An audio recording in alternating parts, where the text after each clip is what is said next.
اب آپ اس مبارک سلسلے کا 7واں حلقہ سماعت فرمائیں۔ برادران اسلام، سابقہ دروس میں ہم نے سیرت رسول پاک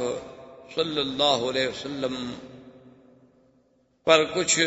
باتیں عرض کی تھیں، اور حضور صلی اللہ علیہ وسلم کی سیرت کی ترتیب، یعنی آپ کی ولادت سے قبل کے واقعات، پھر آپ کی ولادت پاک، پھر آپ کا دور رضاعت، پھر دور شباب، تعمیر کعبہ، اور اس کے بعد حضور صلی اللہ علیہ وسلم کے اسفار نبوت اور بعثت سے قبل، اور اس کے بعد حضور صلی اللہ علیہ وسلم پر اللہ کی طرف سے سب سے پہلی وحی کا اترنا، جبکہ آپ غار حرا میں تھے اور جبریل علیہ السلام آپ پر قرآن کی پہلی 5 آیات لے کر نازل، اور اس کے بعد حضور صلی اللہ علیہ وسلم کا سیدہ خدیجہ رضی اللہ تعالی عنہا کے گھر میں آنا،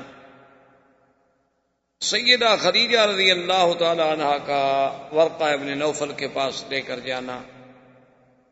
ورقہ ابن نوفل کی طرف سے بھی تصدیق، پھر سیدہ کا ایمان لانا،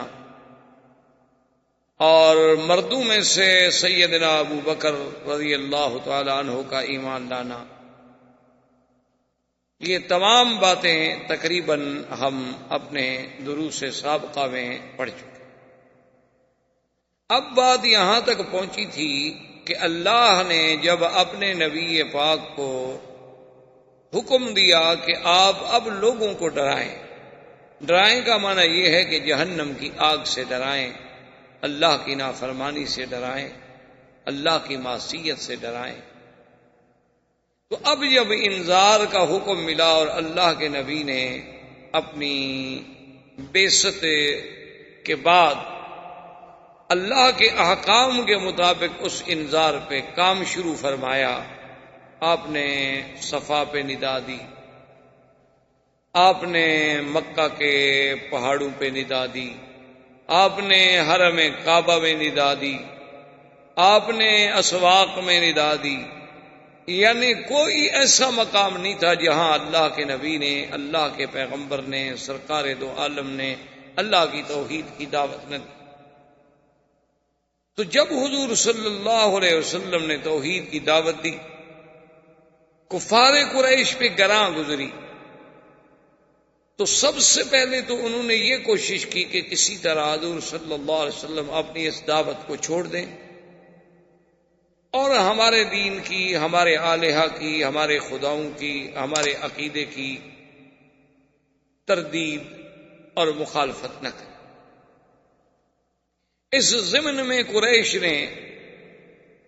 اپنے سرداروں کو اور اپنے رؤساء کو جمع کیا، اور جمع کرنے کے بعد ابی طالب سے بات کی، کیونکہ حضور صلی اللہ علیہ وسلم کی کفالت اول جو تھی وہ عبد المطلب کے پاس تھی، لیکن عبد المطلب جب فوت ہو گئے تو پھر حضور صلی اللہ علیہ وسلم کی کفالت جو ہے ابی طالب نے قبول کی، اور اس وقت ابی طالب جو ہیں وہ بھی مکے کے سردار تھے اور اوسائے مکہ میں تھے۔ تو ابی جہل نے، جس کا نام عمرو بن ہشام تھا اور کنیت وہ ابو الحکم کہلاتا تھا، لیکن اس کی عناد سے، اس کی تعصب سے، اس کی مخالفت سے، حق کو ٹھکرانے سے، باطل کو اپنانے سے اس کی کنیت جو ہے پھر ابی جہل پڑ گئی۔ تو وہ سارے وفد کو لے کے ابی طالب کے پاس پہنچا اور اس نے کہا کہ ابی طالب، آپ چونکہ ہمارے بڑے ہیں اور سردار ہیں اور قریش مکہ سے آپ کا بہت بڑا تعلق ہے اور خاندان بنو ہاشم سے آپ کا بہت بڑا مقام ہے، لیکن آپ کے بھتیجے سیدنا محمد الرسول اللہ صلی اللہ علیہ وسلم نے ہمیں تنگ کر دیا ہے، ہم بالکل مجبور ہو گئے ہیں کہ وہ ہمارے خداؤں کی مخالفت کرتے ہیں، لات و عزا کی مخالفت کرتے ہیں، اور یصفی احلامنا، اور کان یکفر آباءنا، اور ہمارے باپ دادے کے دین کے طریقے کی تردید کرتے ہیں، ہم صبر نہیں کر سکتے۔ ہم مجبور ہیں، لہذا آپ محمد مصطفیٰ صلی اللہ علیہ وسلم کو ہدایت کریں کہ وہ یہ بات جو ہے چھوڑ۔ ابی طالب نے حضور صلی اللہ علیہ وسلم کو سمجھایا اور بتلایا کہ آپ کی قوم کا وفد آیا تھا اور ان کا یہ مطالبہ ہے۔ حضور نے فرمایا کہ یہ میرا کوئی ذاتی کام تو نہیں ہے، مجھے تو اللہ نے نبی بنا کے بھیجا ہے، میں تو اللہ کے حکم کا پابند ہوں، میں کیسے چھوڑ سکتا۔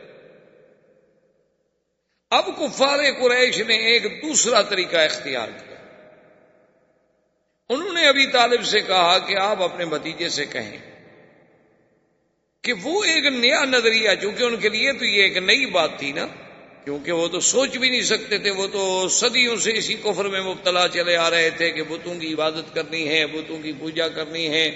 بتوں کے آستانوں پہ جانور ذبح کرنے ہیں، ان کے نام پہ چڑھاوے چڑھانے ہیں، ان کے مجاوروں سے جا کے قصے کہانیاں پوچھنی ہیں۔ ان کا تو یہ ایک بات تھی، ایک دن سے نہیں تھی، آباء و اجداد سے چلی آ رہی تھی۔ اور جب اللہ کے نبی نے ان سب پر توحید کی ضرب ماری تو وہ تلبلا اٹھے اور کہنے لگے اجعل الآلہۃ الہا واحدا، یہ کیسے؟ تو اب انہوں نے ایک نیا رنگ اختیار کیا، انہوں نے کہا کہ اگر اللہ کے نبی اس نئے نظریے کے پیش نظر یہ خیال مبارک میں ہے کہ مجھے مکے کی سرداری مل جائے، میں مکے کا سردار مان لیا جاؤں، اور بغیر کسی اختلاف کے تو ہم آپ کو سردار ماننے کے لیے تیار ہیں، آپ سے اور اچھا ہمیں کون مل سکتا ہے کہ آپ صادق بھی ہیں، امین بھی ہیں، اور بنو ہاشم کے چاند ہیں، محمد ابن عبداللہ ہیں، ابن عبد المطلب ہیں، آپ عالی نسب ہیں، تو آپ بالکل سردار بنے، ہم سب بیعت کرنے کے لیے تیار۔ اور اگر انہوں نے کہا کہ حضور صلی اللہ علیہ وسلم نے اپنی اس شہرت سے فائدہ اٹھانے کے بعد یہ سوچا ہے کہ کسی بڑے گھر میں میری شادی ہو جائے، کیونکہ جب آدمی کسی چیز میں شہرت حاصل کر لیتا ہے تو پھر بڑے بڑے گھر جو ہیں وہ بھی اس سے شادی کرنا چاہتے ہیں، تو آپ اشارہ کر دیں اور مکے کے جس خاندان، جس گھرانے کی جس لڑکی پہ حضور صلی اللہ علیہ وسلم ہاتھ رکھے ہم دینے کے لیے تیار ہیں، نکاح کر لیں۔ اور تیسری بات یہ ہے کہ خدا نہ کرے اگر حضور صلی اللہ علیہ وسلم کو کوئی تکلیف ہے، یعنی آپ پر کوئی جن کا اثر ہو گیا، آپ پر کسی نے کوئی سحر کر دیا ہے کہ آپ اپنے عقل سے ماورا باتیں کہتے ہیں، جو باتیں بالکل حقیقت کے خلاف ہیں، جو باتیں بظاہر ہماری سمجھ سے بالا تر ہیں، کہ ایسی بات ہے کہ لات عزا منات یہ 360 خدا سب چھوڑ دیے جائیں اور ایک خدا جو ہم دیکھ بھی نہیں سکتے، ہمیں نظر بھی نہیں آتا، وہ سارے کام ایک خدا سر انجام دیتا ہے، خیر بھی وہی کرے شر بھی وہی کرے، کیسے ہو سکتا ہے؟ یہ کوئی بات عقل میں آنے والی بات کہ دن بھی پیدا کرے پھر رات بھی پیدا کرے، ایک بندے کو پیدا بھی کرے پھر اس کو مار بھی دے؟ یہ باتیں ہمیں تو سمجھ نہیں آ سکتی۔ ہاں، مارنے والا اور ہے، پیدا کرنے والا اور ہے، بات سمجھ آ سکتی، لیکن ایک آدمی پیدا کرے، خدا ہے، اس نے خود پیدا کیا، بنایا، بنانے کے بعد اس کو مٹا دے، آسمان و زمین کو پیدا کیا، فرماتے ہیں پھر اس کو بھی ختم کر دے گا، یہ سب توڑ پھوڑ دے گا۔ یہ باتیں ہماری سمجھ سے ماورا ہیں، شاید نہ کوئی جن کا اثر ہے تو ہم علاج کرانے کے لیے تیار۔ جب یہ باتیں حضور صلی اللہ علیہ وسلم کے لیے انہوں نے تجویز کی اور ابی طالب نے آپ کے سامنے یہ باتیں رکھی تو حضور نے فرمایا کہ چچا دیکھو، اگر مکے کی سرداری کی بات ہو تو سرداری تو اب بھی ہمارے گھرانے میں ہے، پہلے عبد المطلب کے پاس تھی، اب آپ کے پاس، اور اگر مکے کی کسی بڑے خاندان میں شادی کی بات ہے تو خدیجہ سے بڑی عورت کون ہے مکے کی؟ سیدہ خدیجہ رضی اللہ تعالیٰ عنہا، بے اعتبار نسب کے، بے اعتبار حسب کے، بے اعتبار مال کے، اس سے بڑا کون ہے مکے میں؟ اور وہ تو 25 سال پہلے سے میرے گھر میں ہے، اور اس نے تو مجھے خود تمنا کر کے شادی کی، اور اس کی ساری دولت میرے ہاتھ۔ اور اگر یہ کہتی ہیں کہ نعوذ باللہ مجھ پر جنات کا یا کوئی بیماری کا اثر ہے، تو جن والے لوگ جو ہیں ان کو دیکھا انہوں نے کبھی کہ وہ جنات اسی طرح پاک رہتے ہیں، صاف رہتے ہیں، عبادت کرتے ہیں، اللہ کی دعوت دیتے ہیں؟ وہ تو پلید لوگ ہوتے ہیں جن پر جنوں کا اثر ہوتا۔ اور ایک بات انہوں نے کہا کہ ابی طالب سن لیں، اگر آپ بھی گھبرا گئے ہیں، اگر آپ بھی ڈر گئے ہیں میرا ساتھ دینے سے، تو آپ یہ بات یاد رکھ لیں ابی طالب،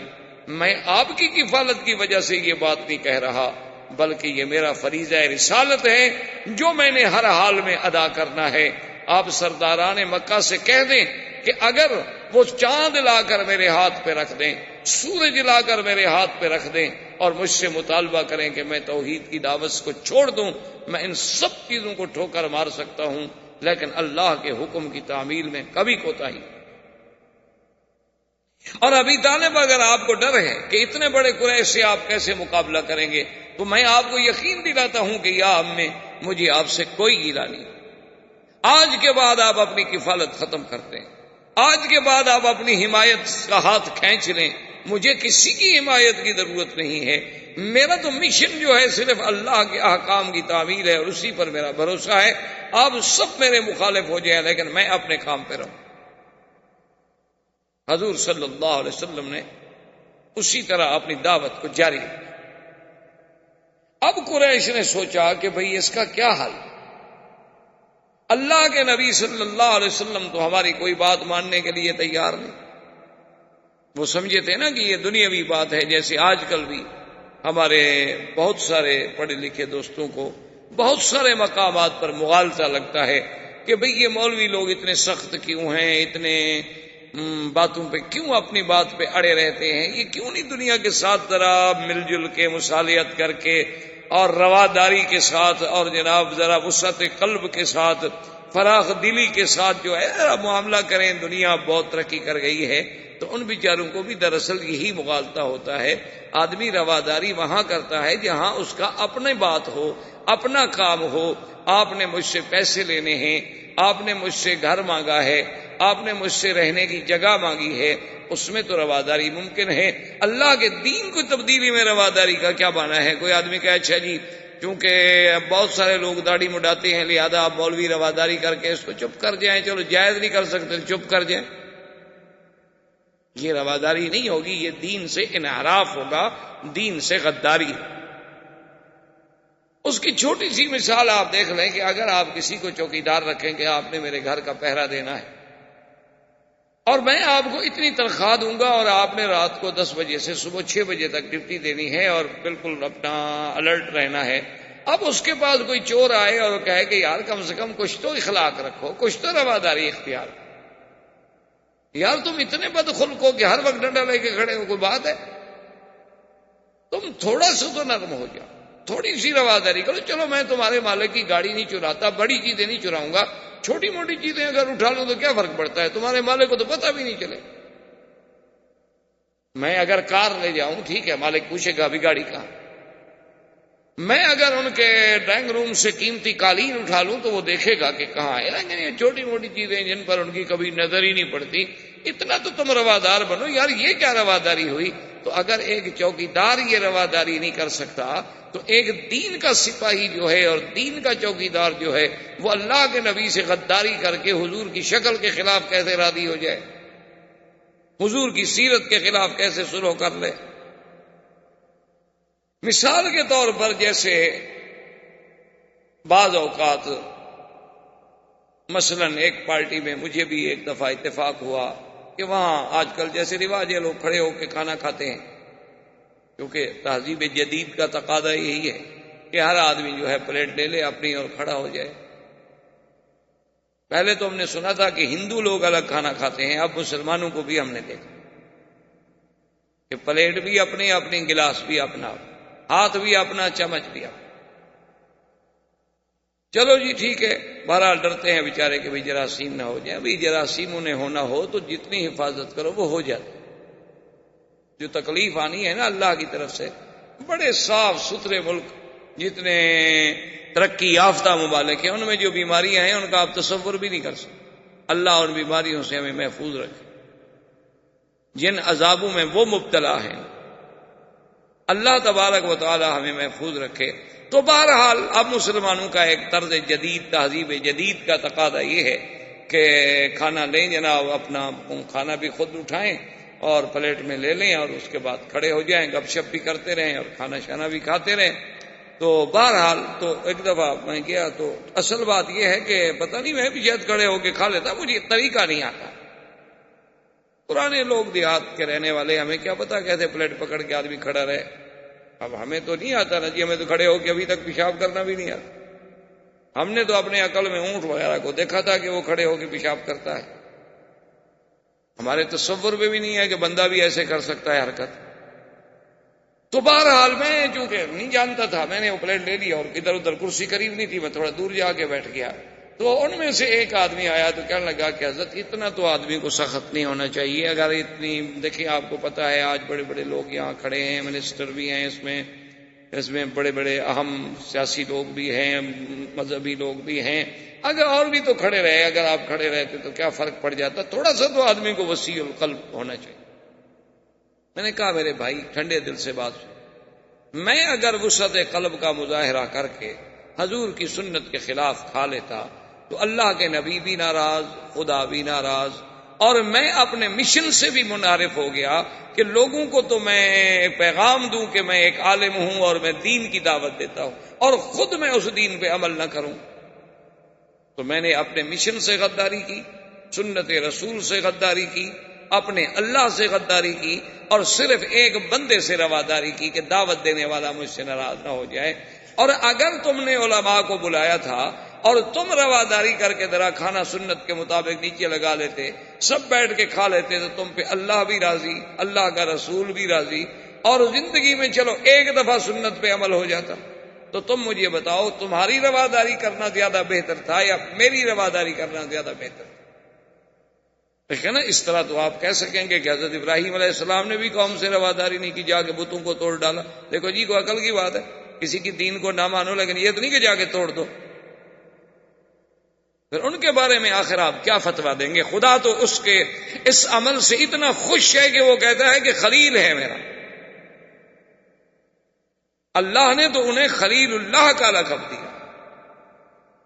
لیکن آپ اس کو کہیں گے کہ جی حقوق انسانیت کے خلاف ہے کہ کسی کے خدا کو جا کے توڑ ڈالو.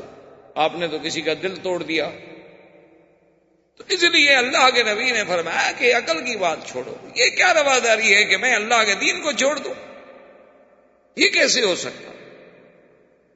تو اب کفار قریش نے ایک نیا پینترا بدلا، انہوں نے ایک نئی چال چلی. انہوں نے کہا کہ بھئی اللہ کے نبی تو اپنے راستے سے نہیں ہٹتے. اب انہوں نے کہا کہ حل یہ ہے کہ ہر آدمی ایسا کرے کہ جو اس کا بس چلتا ہے، اور جہاں جہاں اس کا بس چلتا ہے وہ ان لوگوں کو عذاب دے جو اسلام قبول کر رہے ہیں، تاکہ وہ لوگ عذاب دیکھ کر، تکلیفیں دیکھ کر اللہ کے نبی کا ساتھ چھوڑ دیں، اور جب لوگ چلے جائیں گے تو اکیلے رہ جائیں گے. اب تعذیب مسلمین کا دور شروع ہوا بعثت رسول کے بعد. بعثت کے بعد، دعوت کے بعد، جب کفر کے سارے حربے ناکام ہو گئے، جب کفار قریش کی ساری تدبیریں ناکام ہو گئی، تو انہوں نے اب یہ پروگرام بنا لیا کہ بھئی دیکھو، اکثر تو زیادہ سے زیادہ لوگ جو مسلمان ہو رہے ہیں وہ غریب ہیں اور غلام ہیں، تو ان کو اتنا عذاب دو کہ وہ اللہ کے نبی کو چھوڑ جائیں. تو اس کے لیے تجویز ہو گئی اور سب نے اپنے اپنے حصے تقسیم کر لیے کہ حضرت بلال جو تھے یہ امیہ کے غلام تھے. انہوں نے کہا کہ بلال کو تو میں ٹھیک کرتا ہوں. سمیہ، عمار، یاسر اور عمار، اس پر ابو جہل نے اپنی ذمہ داری لے لی کہ ان کو میں تعذیب دوں گا. ایک بنی معمل قبیلہ کی باندھی تھی، جاریہ تھی بنی معمل کی، اس کو حضرت عمر نے کہا کہ میں تعذیب دوں گا. اسی طرح کسی نے بی بی زریرہ کو تعذیب دینے کا ذمہ داری قبول کر لی، کسی نے ایک بی بی نہدیہ تھی ان کو تعذیب دینے کی ذمہ داری قبول کر لی. تو اب کفار قریش کا یہ دور شروع ہوا کہ جو جو لوگ اسلام لا چکے ہیں انہیں تکلیفیں. اور خدا کی قدرت ہے کہ مکی زندگی میرے مدنی کی نبوت کے ابتدائی دور میں یہ وہ دور تھا کہ جس میں اللہ کی طرف سے حکم تھا کہ صبر اور صبر اور صبر، یعنی صبر محض، کہ جو دشمن جتنی کوشش کرے جواب ہی نہیں دیتا. اس لیے قرآن میں ایک ہی ہدایت کی کہ وَاصْبِرْ كَمَا صَبَرَ أُولُو الْعَزْمِ مِنَ الرُّسُلِ، بس میرے مدنی صبر. حتیٰ کہ اللہ کے نبی کو اتنا حکم بھی نہیں تھا کہ آپ اپنے صحابہ کو کہیں کہ چلو بھی جواب تو دے دے نا، بھئی ایک آدمی مار رہا ہے تو چلو تم گالی تو دے دو. فرمایا بالکل صبر کرو۔ حضرت بلال رضی اللہ تعالی عنہ کو امیہ ابن خلف کیا کرتا، اللہ معاف کرے، عین شدید گرمی میں جب عین پتھر جل رہے ہوتے، آپ کو تو مکے کی گرمی کا پتہ، مکے کی گرمی تو ضرب المثل ہے، ابھی دیکھا نہیں 4 دن قبل کیسے گرمی تھی۔ علماء نے تو مکے کی گرمی سے مسائل نکالے ہیں کہ الحر حر مکہ والسکل سکل النبوۃ فکیف لا یعرق۔ ملا علی قاری نے مسئلہ نکالا ہے کہ آدمی اگر گھوڑے پہ سوار ہے، خچر پہ سوار ہے، گدھا پہ سوار ہے، اور اس جانور کا پسینہ کپڑوں کو لگ جائے تو کیا وہ کپڑے پاک ہوں گے یا کپڑے دھونے پڑیں گے؟ تو انہوں نے کہا کہ نہیں، کپڑے نہیں دھونے پڑیں گے، جانور کا پسینہ حرام اور پلید نہیں ہوتا، اس لیے کہ حضور صلی اللہ علیہ وسلم راکب حمارن، مکے میں حضور نے حمار پہ گدھا پہ سواری فرمائی۔ تو ملا علی قاری فرماتے ہیں یہ کیسے تصور کیا جا سکتا ہے کہ مکے کی گرمی ہو اور بوجھ نبوت کا ہو، اور کیسے ہو سکتا ہے کہ پسینہ نہیں آیا ہوگا جانور کو؟ لیکن حضور نے کپڑے نہیں دھوئے۔ تو مکے کی گرمی تو یعنی ایک ضرب المثل ہے۔ تو حضرت بلال رضی اللہ تعالی عنہ کو عین یعنی بالکل شدید ترین جب پتھر گرم ہو جاتے تو وہ ظالم آ کر اس پتھر پہ بغیر کرتے کے، بغیر قمیص کے، ننگی پیٹھ پر لٹا دیتا اور سینے پہ ایک بہت بڑے پتھر کی چٹان رکھ دیتا اور کہتا کہ بلال اقرار کرو لات و عزا کا اور چھوڑ دو دین محمد۔ اور حضرت بلال اسی اپنے جزم میں کہتے احد احد احد، اور احد احد کہتے کہتے بے ہوش ہو جاتے، اور جب ہوش آتی پھر وہی نعرہ احد احد۔ حتیٰ کہ ایک دفعہ مسلمانوں نے پوچھا حضرت بلال سے بعد میں، انہوں نے کہا کہ بھئی اور بھی تو باتیں ہو سکتی تھی نا،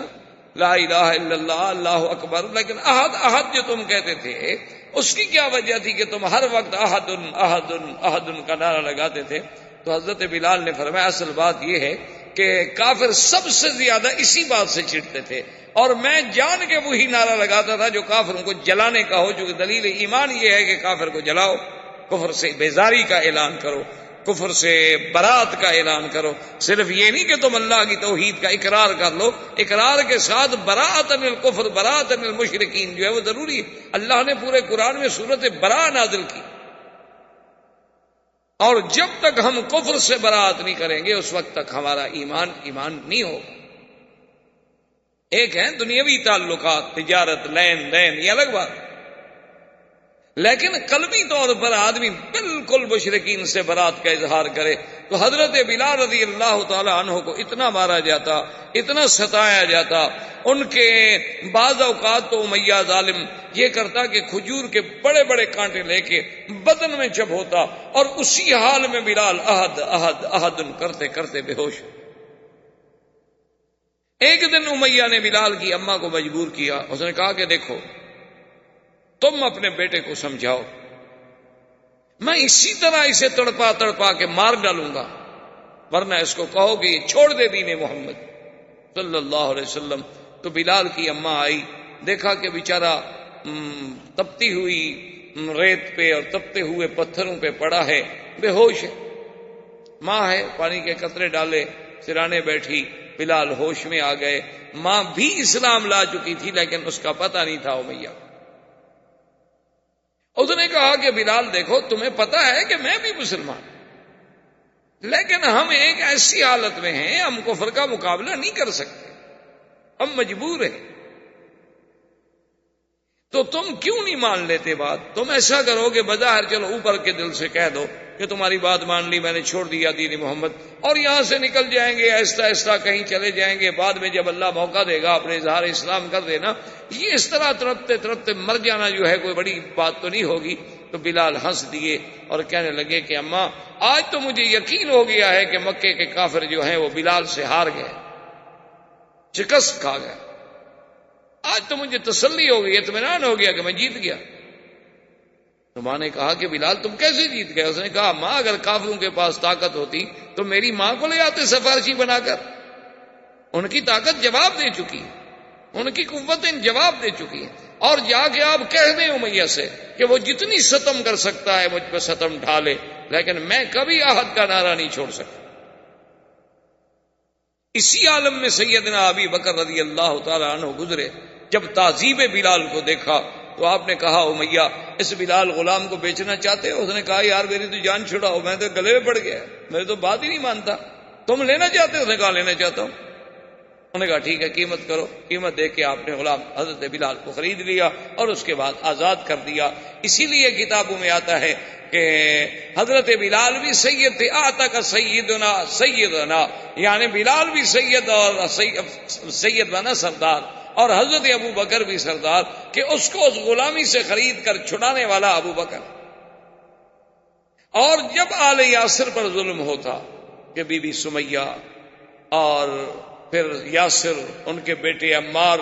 اتنے ظلم ہوتے کہ تاریخ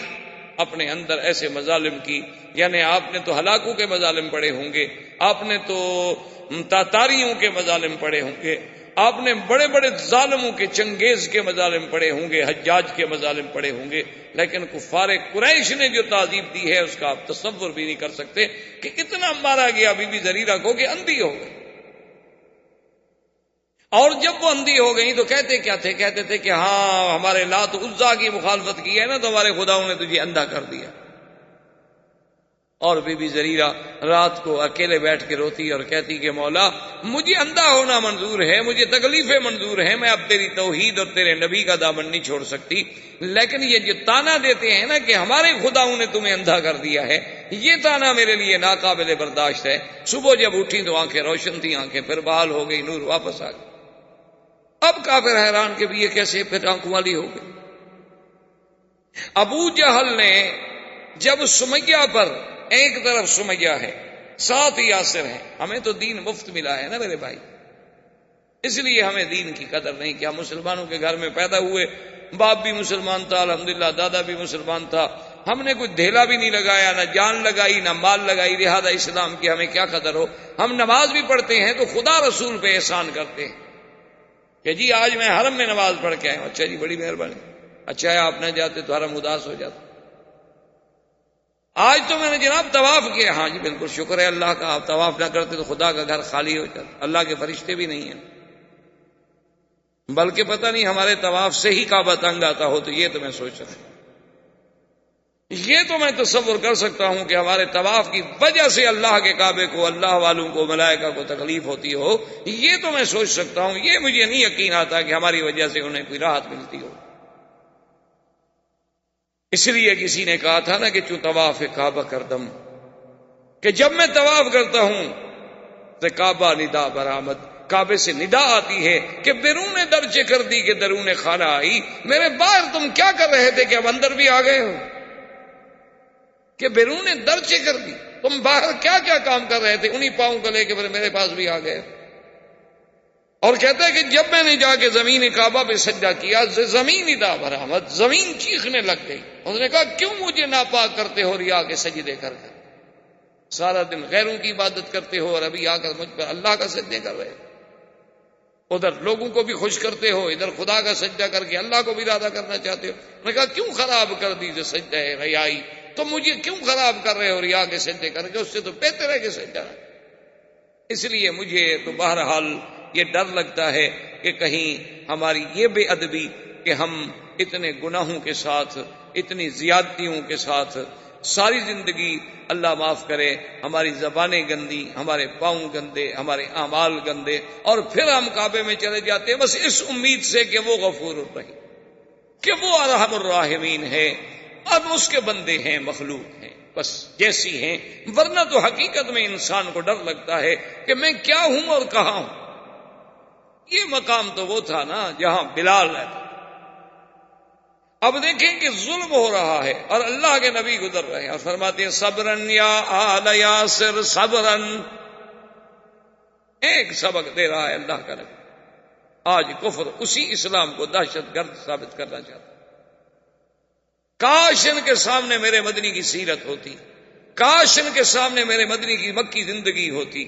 کاش یہ جہاد اور فساد کا فرق سمجھ سکتے۔ یہ دہشت گردی ہے کہ بلال کو تڑپایا جائے، خباب کو تڑپایا جائے، سمیہ کو تڑپایا جائے، زریرہ کو تڑپایا جائے، نہدیہ کو تڑپایا جائے، عمار اور یاسر کو تڑپایا جائے، خباب الارت کو تڑپایا جائے، حضور کے صحابہ کو انگاروں پہ لٹا دیا جائے۔ لیکن اللہ کا نبی کیا کہتے ہیں؟ صبر. کہ آل یاسر صبر. وہ نبی جو صبر کا درس دینے والا ہے وہ اپنی امت کو کبھی دہشت گردی سکھلا سکتا ہے؟ اصل بات کیا ہے؟ وہ سب سے بڑے دہشت گرد ہیں جو مسلمانوں کو دہشت گرد کہتے ہیں. انہوں نے مسلمانوں کو، جب آپ کسی کو بند گلی میں کھڑا کر دیں گے تو کوئی کیا کرے گا؟ آپ مجھے بتائیں. آپ کسی آدمی کو جب بند گلی میں کھڑا کر دیں، اب اس کے بعد راستہ کوئی نہیں، یا ٹکر مار کے دیوار سے مر جائے. تم تو حالات ایسے پیدا کرتے ہو کہ مسلمان بند گلی میں جا کے مجبور ہوں، اور جب مجبور ہو کر وہ کوئی بات کریں کہیں دیکھیں نہیں مسلمان ایسے ہیں، مسلمان ایسے ہیں، مسلمان ایسے ہیں. یہ عجیب بات ہے نا. اگر ہمارے آپ کے ملک میں، آپ نے کتابوں میں، تاریخوں میں، اخباروں میں پڑھا ہے کہ اگر ہندو 500 مسلمان عورتوں کو ننگا کر کے ان کی ویڈیو بنائے تو وہ تو کوئی بات نہیں، اگر اس پر کوئی تڑپ کے وہاں کوئی حادثہ کر بیٹھے، دہشت گرد ہے مسلمان. بھائی خدا عقل دے. اگر تم اتنے ظلم و ستم نہ کرتے تو آخر صدیاں بیت گئی ہیں ہندوستان میں مسلمانوں کو رہتے ہوئے، اور ملکوں میں مسلمانوں کو رہتے ہوئے صدیاں بیت گئی ہیں. انہوں نے تو کبھی کسی کو تھپڑ نہیں مارا، بلکہ ہم سے تو مسلمان بیچارے، آپ یقین فرمائیں، اللہ کے حرم میں آگے مسئلے پوچھتے ہیں کہ ہمارا ہمسایہ ہندو ہے، اس نے ہم سے زمزم مانگا ہے، اس نے ہم سے مدینے کی کھجور مانگی ہے، ہم لے جائیں. کہتے ہیں لے جاؤ، دو دو، کوئی بات نہیں، کیوں نہ دو. یعنی مسلمان تو اتنا ہے کہ اس نے اپنے ہندو ہمسائے کو مکے میں بھی یاد رکھا، مدینے میں بھی یاد رکھا، اس کے لیے مکہ مدینے کی مقدس پاک چیز لے کے جانے کے لیے تیار ہے. بیچارہ مسئلہ بھی پوچھ رہا ہے کہ کہیں پتہ نہیں شریعت میں منع نہ ہو کہ میں ایسی پاک چیزیں جا کے کسی کافر کے ہاتھ پہ رکھ دوں. لیکن اس کے باوجود جب آپ اس کو اس مقام پہ لے جائیں کہ اس کی بیٹیاں، اس کی اولاد، جو کچھ ہو رہا ہے، پھر جب ظلم و ستم سے وہ تڑپے تو کہتے تڑپتا کیوں ہے؟ یہ دہشت گرد ہے. تو یہ دیکھیں اسلام کا کردار. حضور فرماتے ہیں صبرن. پتہ ہے سمیہ پہ کیا کیا ظلم ہوا؟ عورت، مرد بھی نہیں. ابھی جہل بدبخت نے آخر ایک نیا ڈھنگ سوچا. آج تک یہ بات ایمان سے کہیں، تاریخ میں اٹھا کر دیکھ لیں، یعنی تاریخ انسانیت میں جتنے ظالم گزرے ہیں کسی ظالم نے یہ نہیں سوچا ہوگا جو ابو جہل نے سوچا. اس لیے حضور پاک نے فرمایا کہ فرعونی اشد من فرعون موسیٰ. حضور نے فرمایا کہ میرا فرعون هذه الامہ ابی جہل، فرمایا میرا فرعون جو ہے موسیٰ علیہ السلام کے فرعون سے بھی زیادہ سخت ہے. صحابہ نے پوچھا حضور کیسے؟ فرمایا موسیٰ علیہ السلام کا فرعون جو مقابلے پہ تھا، جس نے دعویٰ خدائی کیا تھا، جو انا ربکم الاعلیٰ کہتا تھا، لیکن جب اس کو پانی کا غوطہ لگا تو کہنے لگا اذا ادركه الغرق قال آمنت انه لا اله الا الذي آمنت به بنو اسرائیل وانا من المسلمین. فوراً ایمان لے آیا کہ جی میں تو مانتا ہوں. ایک پانی کا غوطہ لگا، لیکن ابو جہل اتنا شدید ہے، اتنا ظالم ہے کہ گردن کٹی ہوئی ہے، آخری رگے ہیں، پھر بھی کفر سے باز نہیں آیا اور اسلام کے مخالفت کرنے سے باز نہیں آیا. اب دیکھیں کہ اس نے ظلم و ستم کی جو طریقہ ایجاد کیا ہے. آج پوری تاریخ آپ اٹھا کے دیکھ لیں، آج کی تاریخ میں آپ بھی سمجھ نہیں سکیں گے کہ ابھی جہل سے پہلے بھی کسی ظالم نے ایسے سوچا ہوگا. بعد میں تو لوگوں نے بہت سوچا. کیا کچھ نہیں ہوا کشمیر میں، کیا کچھ نہیں ہوا کوسوفو میں، کیا کچھ نہیں ہوا سربیا میں، کیا کچھ نہیں ہوا شیشان میں مسلمان بیٹیوں کے ساتھ، خواتین کے ساتھ.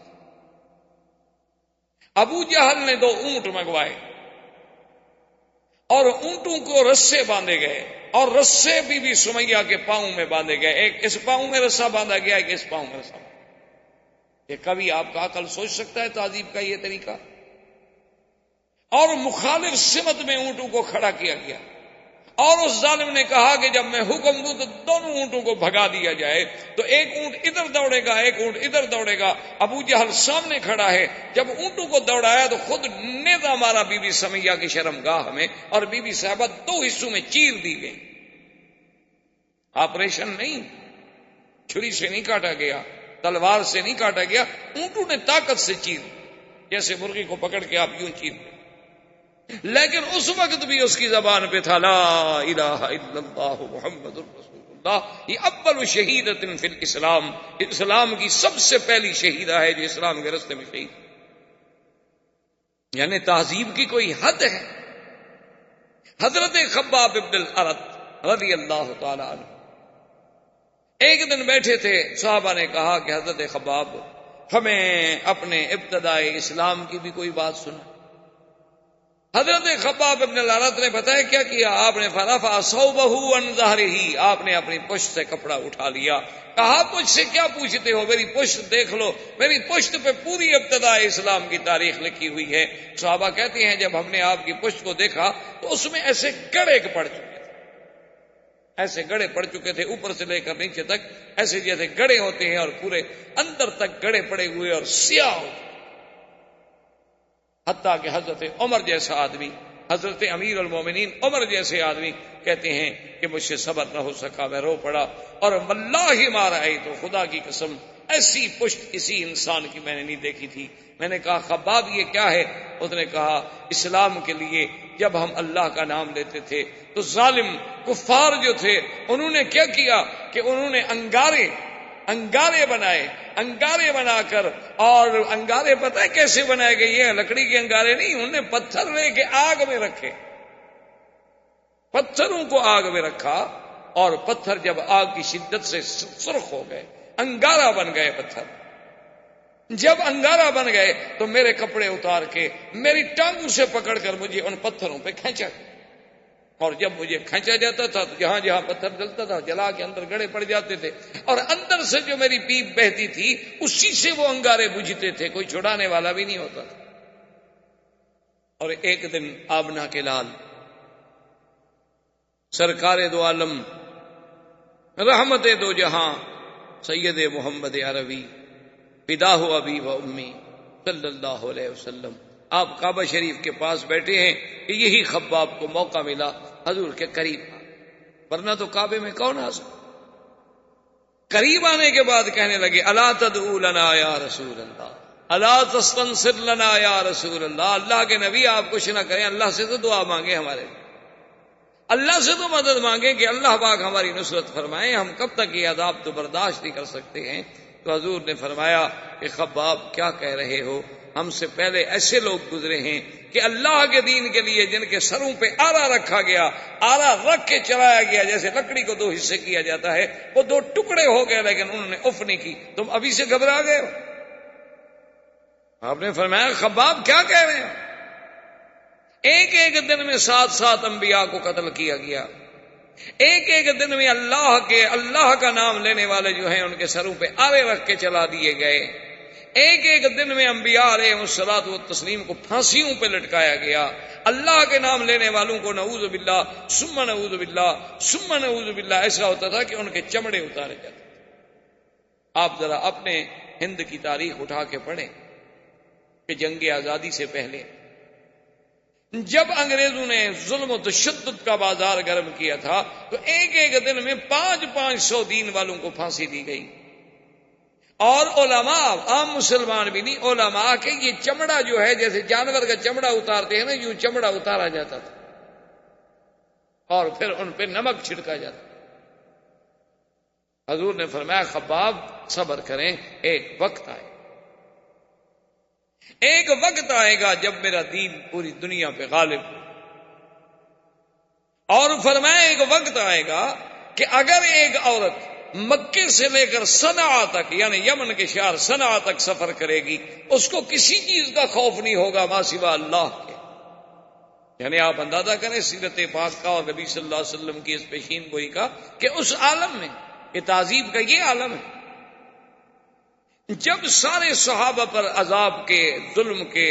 تمام حربے آزمائے گئے تو تو کچھ صحابہ نے آ کر حضور سے عرض کیا کہ یا رسول اللہ ہمارے پاس اتنی قوت بھی نہیں، اور اگر تھوڑی بہت کوئی انسان کے پاس قوت ہے تو آپ کہتے ہیں صبر کریں، تو اس کا کوئی حل بتائیں۔ حضور نے فرمایا میں آپ کو اجازت دیتا ہوں کہ حبشے کی طرف چلے جائیں، میں نے سنا ہے حبشہ میں ایک ایسا بادشاہ ہے کہ جس کی شہنشاہی میں، جس کے ملک میں کسی پر ظلم نہیں ہوتا، وہ کسی کو ظلم نہیں کرتا، تو تم لوگ جو ہے حبشے کی طرف چلے جاؤ۔ تو سب سے پہلے حبشے کی طرف ہجرت کرنے والوں میں کون تھے؟ حضرت عثمان ابن عفان، اور ان کی بیوی اس وقت کون تھی؟ بی بی رقیہ بنت الرسول صلی اللہ علیہ وسلم، حضور کی بیٹی حضرت عثمان۔ تو حضور نے فرمایا کہ اس دنیا میں یعنی حضرت لوط علیہ السلام کے بعد، کہ ایک تو لوط علیہ السلام تھے نا جنہوں نے ہجرت کی، اور سیدنا ابراہیم علیہ السلام نے ہجرت کی، انی مہاجر الی ربی، جن نے اپنے والدین کا گھر چھوڑا، آزر کا گھر چھوڑا، اور لوط علیہ السلام آپ کے ساتھ تشریف لے آئے ہجرت میں۔ اس کے بعد فرمایا اللہ کے راستے میں اگر کوئی ہجرت کر رہا ہے تو عثمان ہے۔ ابو حذیفہ، حضرت عثمان، تقریباً 13 صحابہ انہوں نے حبشے کی طرف ہجرت کی۔ اور بعض روایات میں یہ بھی آتا ہے کہ سیدنا ابی بکر صدیق رضی اللہ تعالی عنہ نے بھی اذن مانگا کہ یا رسول اللہ مجھے بھی اجازت دیں، مجھ سے یہ ظلم برداشت نہیں ہو سکتا، اور میں کتنے غلام آخر خریدوں اور کب تک خریدوں؟ تو آپ نے بھی اجازت دی، اور حضرت ابو بکر صدیق رضی اللہ تعالی عنہ بھی حبشے کے لیے روانہ ہوئے۔ جب مکے سے نکلے تو راستے میں ایک جگہ تھی، وہاں پر احابیش کہتے ہیں عام لوگ، یعنی ایک تو سردار ہے نا جن کا اعلیٰ نسب ہوتا ہے، ایک عام لوگ ہوتے ہیں، وہ وہاں جمع تھے، اور ان کا سردار جو ہے وہ تھا ابن الدغنہ۔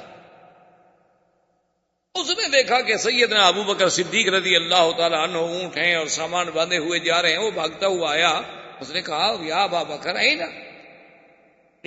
تريد، کہاں جا رہے؟ آپ نے فرمایا کہ انی مہاجر الی الحبشہ، میں حبشے کی طرف جا رہا ہوں، آپ دیکھ رہے ہیں کہ مکے میں کیا حال۔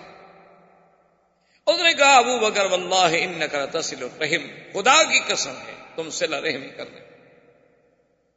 خدا کی قسم ہے تم غلاموں کو آزاد کرنے والے، خدا کی قسم ہے تم بیواؤں کی خدمت کرنے والے ہو، یتیموں کے ہاتھ پہ سر پہ ہاتھ رکھنے والے ہو، میں تمہیں نہیں جانتا۔ ابو بکر نے کہا کیا کہہ رہے ابن الدغنہ، مکے والے ہمارا وجود برداشت نہیں کرتے۔ اس نے کہا کہ دیکھیں آپ میری جوار میں ہیں، آپ میری امان میں ہیں، میں دیکھتا ہوں مکے والے آپ کو کیسے چھیڑتے ہیں، آپ مہربانی کریں واپس جائیں، مکہ نہ چھوڑیں۔ حضرت صدیق واپس آ گئے۔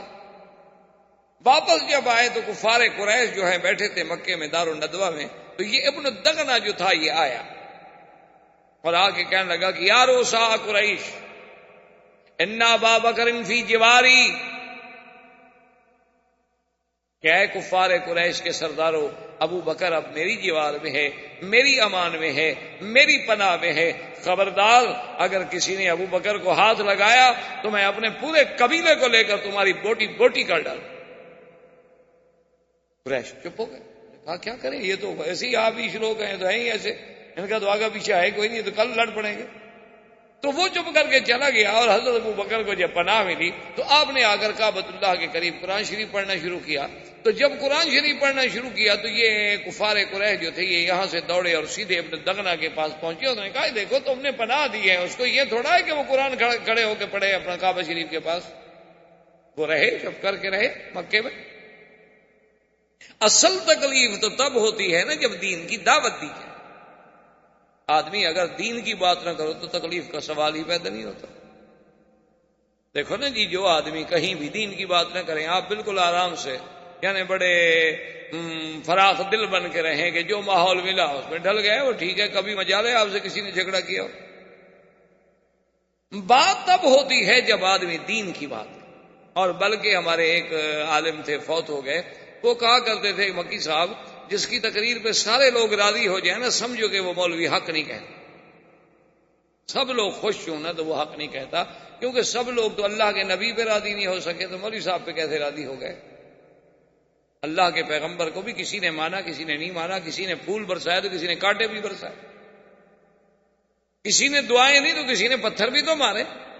انہوں نے کہا یہ کیسے ہو سکتا ہے کہ آدمی حق کی بات کہے اور لوگ سارے کے سارے راضی ہو جائے اور قبول کر لیں اور برداشت کر لیں؟ یہ کبھی نہیں ہو سکتا. سمجھو کہ یہ حق نہیں کہتا. جیسے ہوتا ہے نا کہ ایک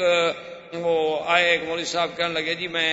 فلاں مسجد میں جمعہ پڑھاتا ہوں، 15 سال ہو گئے ماشاءاللہ، اور آج تک ہماری مسجد میں کوئی جھگڑا نہیں ہوا. انہوں نے کہا میں بھی خدا کی قسم کھا کے گواہی دیتا ہوں کہ 15 سال میں تم نے بھی کبھی حق کا کوئی مسئلہ بیان ہی نہیں. تم نے بھی بس لوگوں کو یہی سمجھایا ہوگا وضو کیا کرو، وضو کی یہ فضیلت ہے، نماز کی یہ فضیلت ہے، روزے کی یہ فضیلت ہے، اور مکہ شریف میں طواف کرو تو اتنا ثواب ہوتا ہے، عمرہ کرو تو اتنا ثواب. اس سے کون چڑھتا ہے؟ اس سے کون چڑھتا؟ بات تو تب ہوگی نا جب آپ اس کو کہیں گے کہ تم باپ دادے کے غلط رسموں کو، بدعات کو چھوڑو. اب جھگڑا شروع ہو. کیوں چھوڑوں جی؟ آپ کہیں گے چھوڑو، وہ کہے گا کیوں چھوڑوں؟ میرا تو باپ کل خانی کرتا تھا، میرا باپ عرس شریف پہ جاتا تھا، ہمارے گھروں میں باقاعدہ 11ویں شریف کے دودھ تقسیم ہوتے تھے. یہ کب کا وہاں بھی آ گیا مکے سے؟ اب بات شروع ہوگی. جب تک آپ حق بات کی دعوت نہ کہیں، بالکل حلوے کھانے پر بھی کبھی جھگڑا ہوا ہے بھلا؟ کوئی تھوڑا کھا لے گا، کوئی زیادہ کھا لے گا. جھگڑا تو تب ہوگا جب اللہ کی توحید کی بات کریں. ساری زندگی ابو بکر مکے میں رہتا تھا، کسی نے جھگڑا کیا؟ 40 سال میرے مدنی نے مکے میں زندگی گزاری، کسی نے جھگڑا کیا؟ جھگڑا تو اسی وقت ہوا نا جب کہا لا الہ الا اللہ.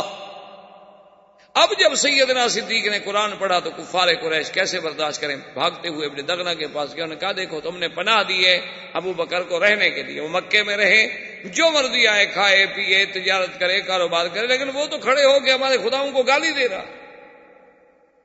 اب جناب ابن دغنہ آیا، اس نے کہا ابو بکر دیکھو میں نے تمہاری پناہ تو دی ہے تمہیں، لیکن اس کا مطلب یہ تو نہیں کہ ان کے خداؤں کو گالی دو. اس نے کہا ابن دغنہ کیا بات کہہ رہے ہو؟ قرآن پڑھنا جو ہے ان کے خداؤں کو گالی دینا؟ ہمارا تو خدا ہمیں ہدایت کرتا ہے کہ کسی کے خدا کو گالی نہ دو، ہم کیسے گالی دے سکتے ہیں؟ انہوں نے کہا یہ کیا کہتے ہیں؟ انہوں نے کہا تم بھی سن لو، میں قرآن پڑھتا ہوں. انہوں نے کہا نہیں اچھا قرآن پڑھتے ہو تو پھر میری بات جو ہے یہ نہیں مانیں گے. اب حضرت صدیق نے فرمایا کہ انی اخرج من جوارک یا ابن الدغنہ، اے ابن دغنہ میں خود تمہاری امان سے نکلتا ہوں، چھوڑو میں کسی کی امان میں نہیں، بس میں اللہ کی حفاظت میں ہوں. جب تک اللہ چاہیں گے رہیں گے، جب تک اللہ نہیں چاہیں گے بات ختم.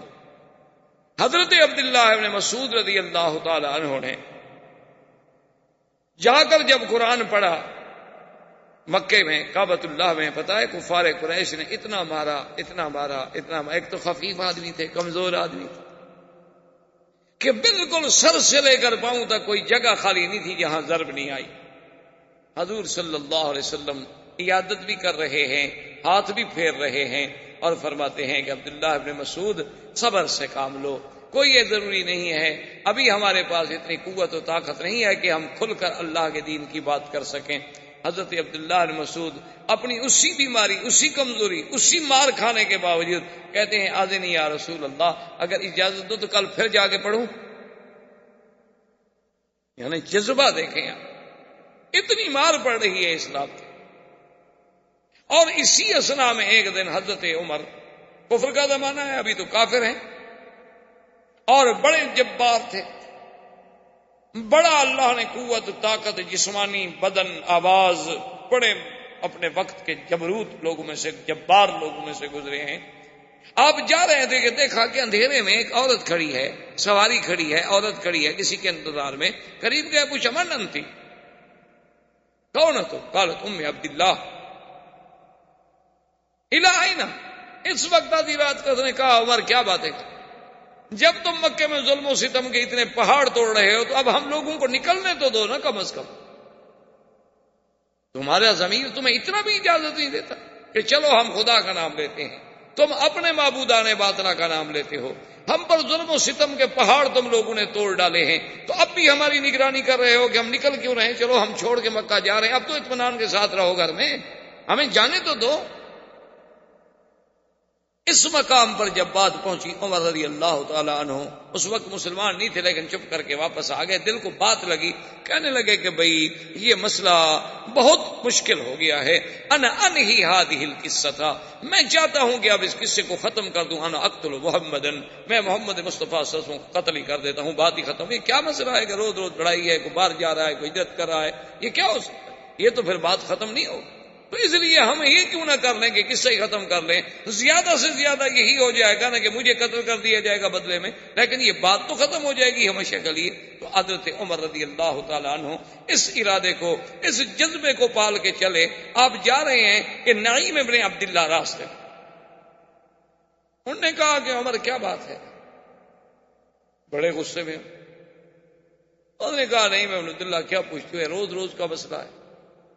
میں نے تو آج فیصلہ کر لیا ہے کہ یا اس سرزمین مکہ میں میں رہوں گا یا پھر محمد عربی رہے۔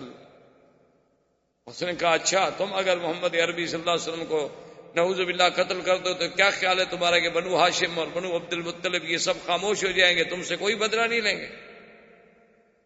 اس نے کہا کہ زیادہ سے زیادہ بدلہ کیا لیں گے، مجھے قتل کر دیں گے بس، لیکن یہ مسئلہ تو ختم ہو جائے گا نا کہ رات دن جو ایک مسئلہ بن گیا ہے کہ باپ بیٹے سے جدا ہو رہا ہے، بیٹا باپ سے جدا ہو رہا ہے، بیوی خاوند سے جدا ہو رہی ہے، خاوند بیوی سے جدا ہو رہا ہے، لوگ مار کھا رہے ہیں، لوگ تڑپائے جا رہے ہیں لیکن پھر بھی نہیں چھوڑتے، اور لوگ اب مکہ چھوڑ کے جا رہے ہیں۔ اس لیے بہتر نہیں کہ اس قصے کو ختم کر دیا جائے۔ تو نعیم ابن عبداللہ تو مسلمان ہو چکے تھے لیکن عمر کو پتہ نہیں تھا۔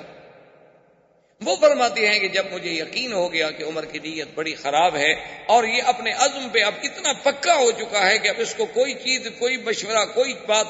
قائل نہیں کر سکتی، تو انہوں نے کہا کہ میں نے سوچا کہ چلو اس کو اللہ کے نبی سے پھیر کے کسی اور راستے پہ ڈال دوں۔ میں نے کہا عمر کیا باتیں کرتے ہو، بڑے جبار بنے پھرتے ہو، تم اللہ کے نبی کو قتل کرنا چاہتے ہو، تیرے گھر میں تو تیری بہن فاطمہ خود مسلمان ہو چکی ہیں، تو خام خواہ کے لیے تم اللہ کے نبی پر مقابلہ۔ فاطمہ سبات، اچھا میری بہن؟ اس نے کہا ہاں تمہاری بہن مسلمان ہو چکی ہے، اس کا نام فاطمہ بنت الخطاب تھا۔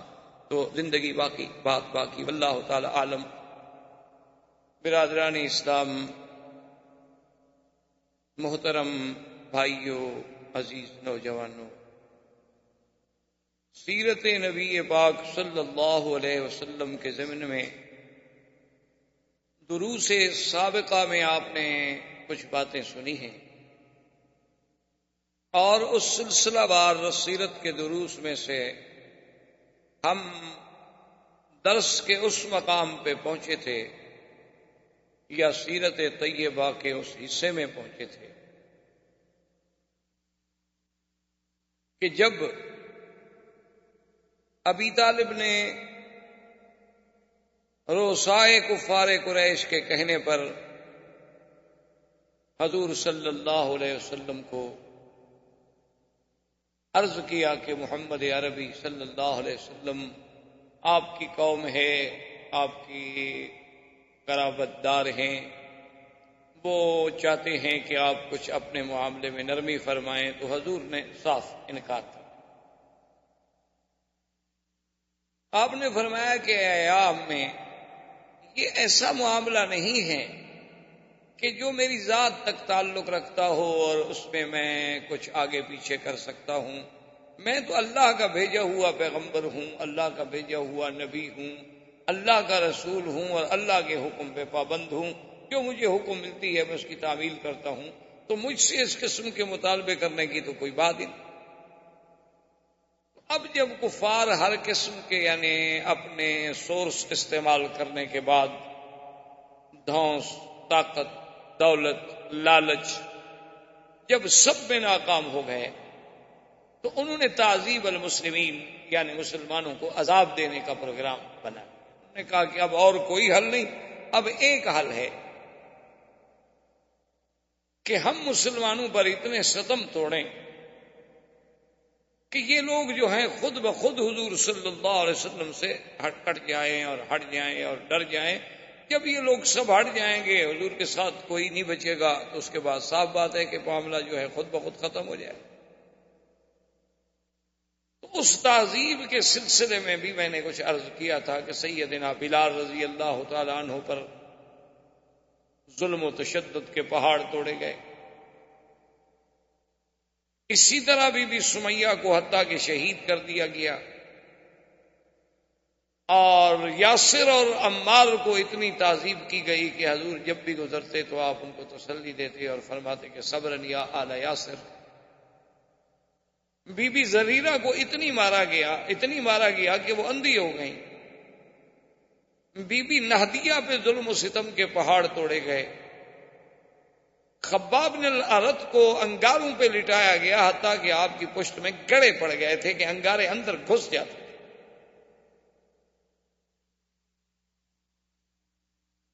ان حالات میں حضور صلی اللہ علیہ وسلم نے صحابہ کو اجازت دی اور فرمایا کہ تم حبشہ کی طرف ہجرت کر جاؤ، کہ میں نے سنا ہے کہ حبشہ کا جو بادشاہ ہے وہ بڑا عادل ہے، منصف ہے، اس کے دور میں کسی پہ ظلم نہیں ہوتا۔ تو 12 صحابہ نے ہجرت کی، جن میں سیدنا عثمان رضی اللہ تعالی عنہ اور ان کی زوجہ محترمہ رقیہ بنت رسول اللہ صلی اللہ علیہ وسلم بھی تھیں، اور حضور نے فرمایا کہ عثمان، اللہ کے نبی لوط و ابراہیم علیہ السلام کے بعد نبوت کے گھرانے میں سے تم پہلے شخص ہو جو ہجرت کر رہے ہو، اور اللہ کے نبی کی بیٹی بھی تمہارے ساتھ، حضرت حذیفہ، یہ سب ہجرت۔ ام عبداللہ جو تھیں، بات یہاں تک پہنچی تھی کہ ام عبداللہ جو تھیں وہ بھی ہجرت کے لیے نکلیں، تو راستے میں حضرت عمر سے ٹکرانا ہو گیا۔ حضرت عمر رضی اللہ تعالیٰ نے دیکھ دیا کہ ام عبداللہ جو ہیں وہ سامان باندھے ہوئے اور تیار ہوئے کھڑی ہیں، تو حضرت عمر کو جب دیکھا تو گھبرا گئی۔ صاف بات ہے کہ حضرت عمر کا کفر کا زمانہ تھا اور بہت بڑے جبار تھے، اور یہ بھی ان لوگوں میں تھے جو مسلمانوں کو عذاب دیا کرتے تھے۔ تو ام عبداللہ بیچاری بہت گھبرائیں۔ حضرت عمر جب قریب آئے تو انہوں نے کہا کہ ام عبداللہ الا این تم الا ماذا تريدين، کیا چاہتی ہو، کہاں الا این، کدھر جا رہی ہو؟ تو اس نے کہا، اس کو بھی اب پھر بی بی ام عبداللہ جو تھی وہ بھی پھر غصے میں آ گئی۔ انہوں نے کہا، عمر اگر آپ لوگ ہمیں مکے میں نہیں جینے دیتے تو ہمیں مکہ چھوڑ کے جانے تو دو کم سے، آخر یہ کون سی انسانیت ہے کہ آپ لوگوں کو ہمارا دین قبول نہیں، آپ لوگوں کو ہمارا طریقہ پسند نہیں، ٹھیک ہے ہم مکہ چھوڑ کے جا رہے ہیں تو پھر ہمیں کیوں روکتے ہو؟ تو یہ کون سا طریقہ ہے انسانیت کا کہ اب ہمیں اس پہ بھی مجبور کرتے ہو کہ ہم مار کھانے کے لیے ضرور مکے میں رہیں؟ بھئی اگر ہم مکہ چھوڑ رہے تو آپ کو کیا تکلیف؟ اچھا اگر ہم برے ہیں تو آپ کے ملک سے چلے گئے، اگر آپ ہماری دعوت سے پریشان ہیں تو ہماری دعوت خود بخود ختم ہو گئی، ہم نے آپ کا ملک، آپ کا شہر، آپ کا علاقہ چھوڑ دیا۔ تو حضرت عمر کو بھی کچھ بات سمجھ آ گئی، تو انہوں نے کہا کہ ہاں اچھا ٹھیک ہے، تم نے جانا ہے تو جاؤ، میں تمہارا راستہ نہیں رہوں۔ اب اس کے بعد حضرت عمر رضی اللہ تعالی عنہ، یہ ان کے زمانے کفر کی بات ہے جو میں عرض کر رہا ہوں، ایک دن اپنے گھر میں آگے بیٹھے اور بڑے متفکر ہو کے بیٹھے، اور انہوں نے کہا کہ بھائی اب یہ روز روز کا جھگڑا جو ہے وہ قابل برداشت نہیں رہا کہ کبھی ہم عذاب دیں، کبھی لوگوں کو ماریں، کبھی لوگوں کو ستائیں، کبھی ہم انہیں انگاروں پہ لٹائیں، کبھی ہم انہیں گرم تپتی ہوئی ریت پہ سلائیں، آخر یہ کیا بات ہوئی؟ تو ہمارا جھگڑا تو پھر محمد رسول اللہ صلی اللہ علیہ وسلم سے ہے، تو کیوں نہ آپ سے فیصلہ کر لیا جائے اور آپ کو ہی نعوذ باللہ قتل کر دیا جائے تاکہ بات ختم ہو جائے۔ تو عمر رضی اللہ تعالی عنہ زمانے کفر میں ہیں، اور بالکل فیصلہ کر کے کہ بس میں نے آج فیصلہ کر لیا ہے کہ سرزمین مکہ پہ اب یا عمر چلے گا یا محمد رسول اللہ صلی اللہ علیہ وسلم۔ انہوں نے بڑی تیاری کی، تلوار، اس زمانے میں جو اسباب تھے جنگ کے، تیر، تفنگ، زرہ، ڈھال، تلوار، سب سامان لے کے غصے میں بھرے ہوئے، اور کہنے لگے کہ چلو زیادہ سے زیادہ اگر بنو ہاشم نے مقابلہ بھی کیا تو مجھے قتل کر دیں، بس زیادہ سے زیادہ یہی ہوگا نا کہ اگر انہوں نے حضور صلی اللہ علیہ وسلم کا اور محمد الرسول اللہ صلی اللہ علیہ وسلم کا بدلہ بھی دیا تو کیا ہو، زیادہ سے زیادہ مجھے قتل کر دیں گے، چلو میں ایک بندہ مر جاؤں گا لیکن یہ روز کا جو مسئلہ ہے یہ تو ختم ہو جائے۔ وہ اسی جوش و غضب میں نکلے، اور راستے میں نعیم ابن عبداللہ جو اسلام لا چکے تھے لیکن ابھی انہوں نے کھل کے ظاہر نہیں کیا تھا،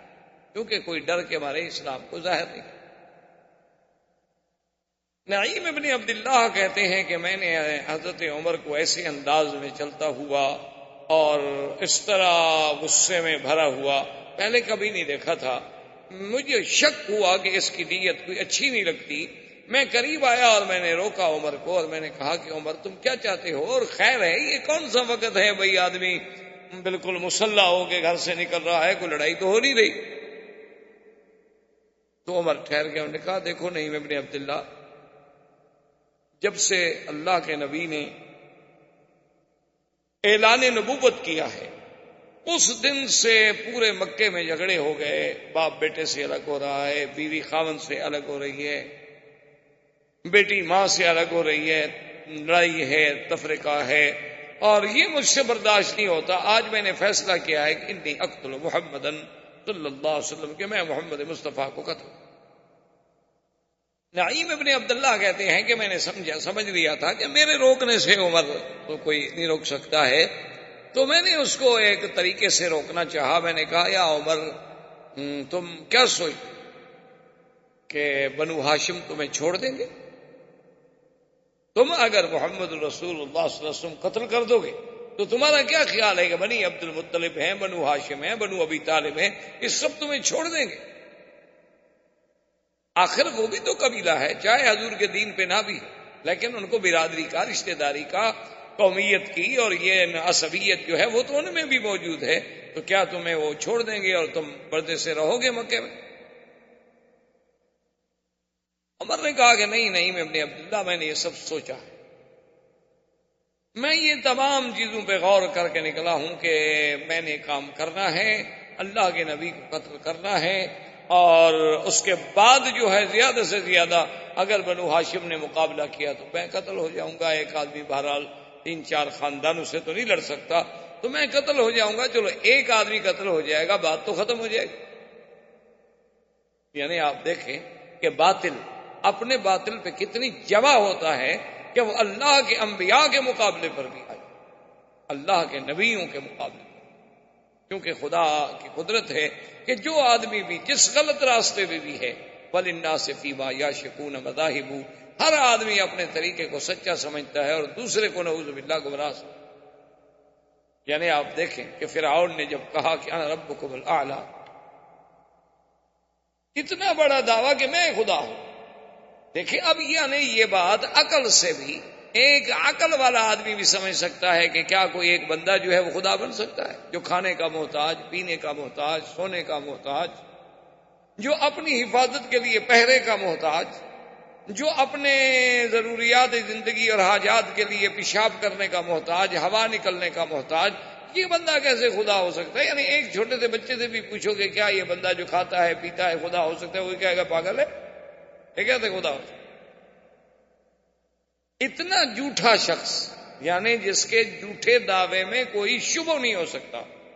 لیکن جب موسیٰ علیہ السلام نے آ کر اسے سچے دین کی دعوت دی تو پتہ ہے اپنی قوم کو کیا کہتا ہے؟ انی اخاف ان یبدل دینکم او ان یظہر فی الارض الفساد،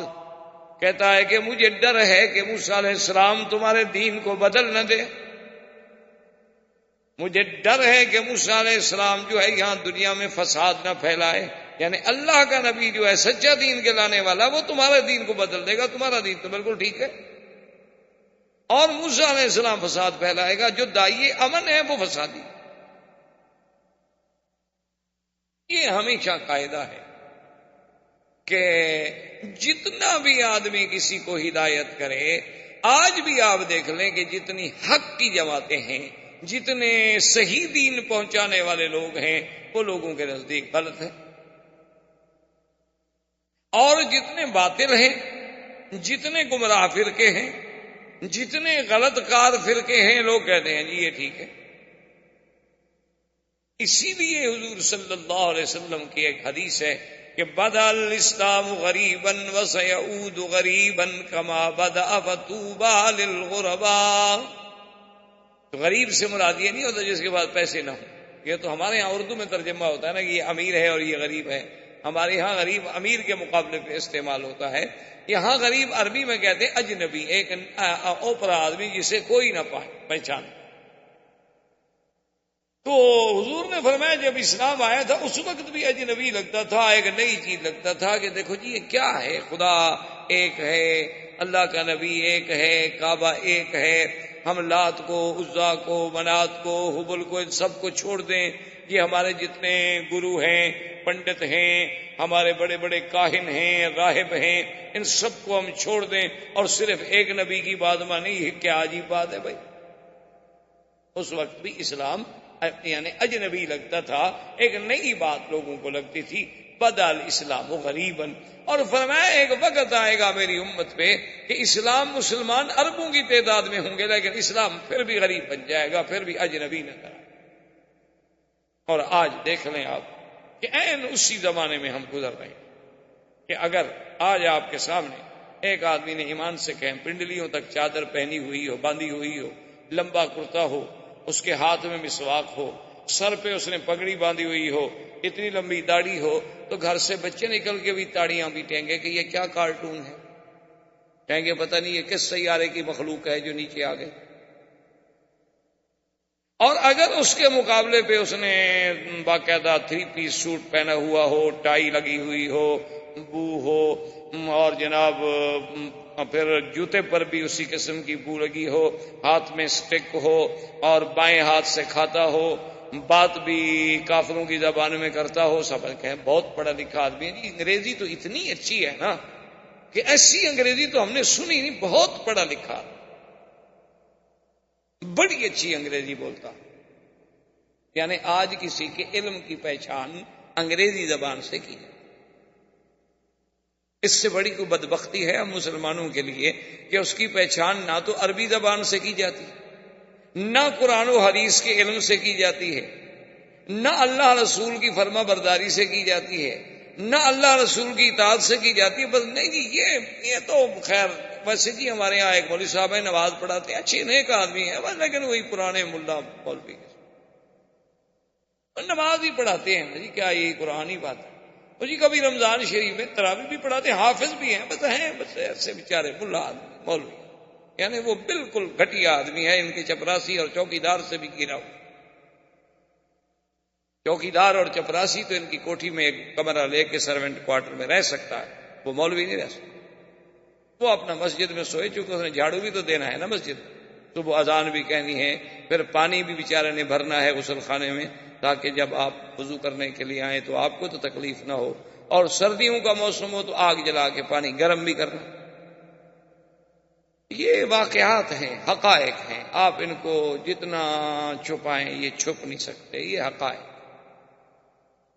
کسی بھی آپ محلے میں چلے جائیں مسلمانوں کے محلے میں، وہاں آپ ایک کلرک کا اور ایک جامع مسجد کے عالم خطیب اور امام مسجد کا موازنہ کریں کہ معاشرے میں عزت کس کی زیادہ ہے، آپ کو خود نظر آئے گا کہ واقعی حضور نے سچ فرمایا تھا کہ پھر ایک وقت آ جائے گا کہ جب اسلام پھر اجنبی، عجیب۔ اب جناب اس کے بعد یہ ہوتا ہے کہ اب یعنی عمر نکلا ہوا ہے اللہ کے نبی کو کہ اللہ کا نبی ایک نئی چیز لے کے آیا ہے، نعوذ باللہ۔ نعیم ابن عبداللہ کہتے ہیں کہ جب میں نے دیکھا کہ عمر کے جذبات اس طرح بھی ٹھنڈے نہیں پڑ رہے، تو اب یہ بڑا جبار آدمی ہے، اور حضور صلی اللہ علیہ وسلم کے پاس تو کوئی پہرا بھی نہیں، آپ کے پاس تو کوئی سیکورٹی فورس بھی نہیں، تو یہ جا کر ہو سکتا ہے کہ حضور صلی اللہ علیہ وسلم پہ حملہ آور ہو اور حضور کو نقصان پہنچے۔ تو حضرت نعیم ابن عبداللہ فرماتے ہیں کہ پھر مجھ سے صبر نہ ہوا، میں نے کہا کہ عمر، جس مقصد کے لیے تم اللہ کے نبی سے لڑنا چاہتے ہو، وہی دین، وہی اسلام، وہی طریقہ تو تمہارے گھر میں داخل ہو چکا ہے، تمہاری بہن مسلمان ہو چکی ہے، پہلے تم اپنے گھر کی تو اصلاح کرو، محمد عربی سے تو بعد میں جا کے لڑو۔ یعنی میں نے اپنی طرف سے اس کا رخ بدلنا چاہا کہ کم از کم ابھی جا کر حملہ آور نہ ہو حضور پر، ہم حضور کو اطلاع تو دے سکیں نا۔ تو عمر جوش میں آ گیا، کہتا ہے کیا کہہ رہے ہو، میری بہن، عمر کی بہن، یہ کیسے ہو سکتا ہے کہ خطاب کی بیٹی جو ہے وہ مسلمان ہو جائے؟ انہا صبا، وہ بھی صحابیہ بن گئی، انہوں نے کہا بھی تم جا کے تحقیق کر لو۔ تو اب عمر رضی اللہ تعالیٰ عنہ بجائے حضور صلی اللہ علیہ وسلم کے پاس دار ارقم کی طرف جانے کے اپنے گھر کی طرف لوٹے، اور خدا کی شان دیکھیں کہ جب وہ اپنے گھر کی طرف آئے تو اس وقت حضرت عمر کی بہن جن کا نام فاطمہ تھا اور ان کے شوہر جو تھے ان کا نام سعید بن زید تھا، وہ بھی مسلمان تھے، اور وہی صحابی جن کا میں نے پہلے عرض کیا تھا پچھلے درس میں بھی، حضرت خباب بن الارت رضی اللہ تعالیٰ عنہ، یہ آتے تھے قرآن پڑھانے کے لیے، اور کاغذوں پہ کچھ 2-4 صورتیں لکھی ہوتی تھیں، وہ آپ کو آہستہ آہستہ پڑھاتے تھے تاکہ حضرت عمر کے بہنوئی بھی اور بہن جو ہے وہ قرآن پڑھ لے، اور یہ اپنے گھر میں بیٹھے ہوئے قرآن کی مشق کر رہے ہیں، اور عمر غصے میں آ کے دروازے پہ جب قریب آیا تو اس زمانے میں بڑے بڑے محلات تو تھے نہیں کہ بہت دور رکاوٹیں ہوں اور آدمی کھڑا ہو جائے، آدمی سیدھا دروازے تک آ جاتا، اندر سے دیکھا کہ آواز آ رہی، طٰہٰ مَا أَنزَلْنَا عَلَيْكَ الْقُرْآنَ لِتَشْقَىٰ، سمجھ نہیں آیا کہ کیا ہے، آواز آ رہی۔ عمر رضی اللہ تعالیٰ نے غصے میں دروازہ کھٹکھٹایا، دروازہ جب کھٹکھٹایا تو سعید بن زید نے خباب بن الارت سے کہا کہ جلدی سے تم فلاں جگہ چھپ جاؤ، کیونکہ آپ جانتے ہیں عمر بڑا جبار ہے، اس کا اس ٹائم میں ہمارے گھر میں آنے کا کوئی سوال ہی پیدا نہیں ہوتا، اس وقت میں تو کبھی نہیں آیا بہن کے گھر۔ خیر دروازہ کھولا تو دیکھا کہ وہ تو بکھرا ہوا شعر بنا ہوا ہے، اس نے کہا کہ فاطمہ کیا پڑھ رہی تھی؟ اور مجھے پتہ لگا ہے کہ تم اسلام لا چکی ہو، تم نے بھی دین نبی محمد مصطفیٰ صلی اللہ علیہ وسلم قبول کر لیا ہے۔ بی بی فاطمہ نے پہلے تو ٹالنے کی کوشش کی، اس نے کہا کہ عمر نہیں ایسی بات نہیں، ہم آپس میں بات کر رہے تھے بس تمہیں، اور نے کہا کہ نہیں میں نے سنا ہے تم لوگ کچھ پڑھ رہے، اور غصے میں آ کے بی بی کو مارا، اپنی بہن کو مارنا، اور اس کے بعد سعید بن زید بہنوئی آگے چھڑانے کے لیے آئے تو انہیں مارا۔ اب عمر کا سامنے کون ٹھہرے، آخر وہ اتنا بڑا طاقتور آدمی، اتنا بڑا جبار آدمی، قہار آدمی اور بڑا جنگجو آدمی، ایک عورت کیسے مقابلہ کر سکتی ہے؟ اب بی بی فاطمہ اپنے شوہر کو بچاتی ہے، شوہر اپنے بیوی کو بچاتا ہے، عمر دونوں کو مار رہے ہیں۔ اس کے بعد بیوی کا خون کھول اٹھا، اس نے کہا کہ یا عمر کیا کر رہے ہو؟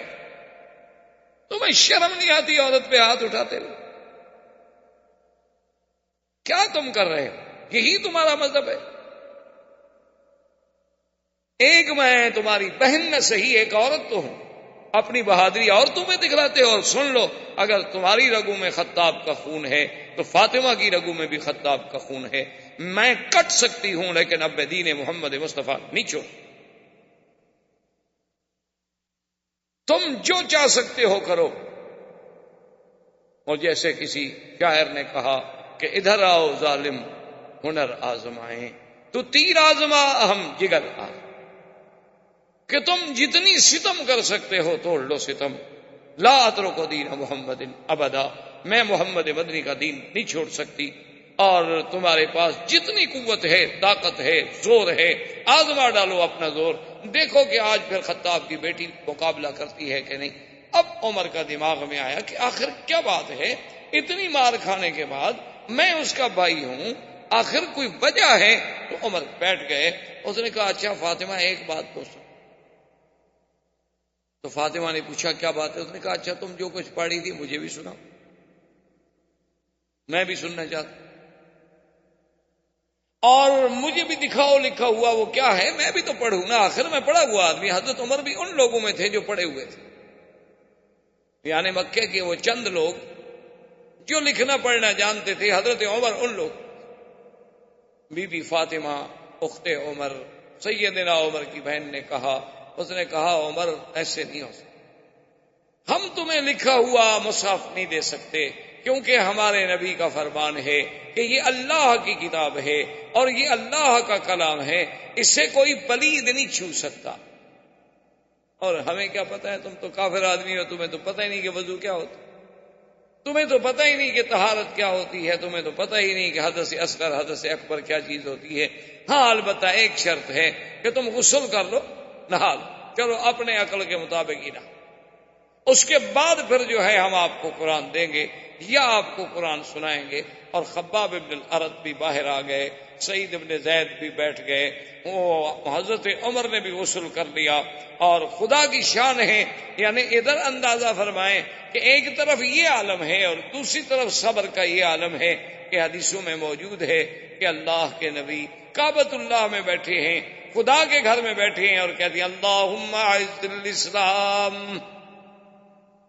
میرا اللہ میرے دین کو، اسلام کو عزت دینی ہے تو دو آدمیوں سے ایک کو مسلمان کر دے، یا عمر کو مسلمان کر یا عامر ابن ہشام ابی جہل کو مسلمان کر دے، کیونکہ میرے ساتھ تو سب فقراء ہیں، ضعفاء ہیں، غریب ہیں، وہ ان کی مقاومت نہیں کر سکتے، کچھ بڑے لوگ آئیں گے تو کچھ دین کی بات.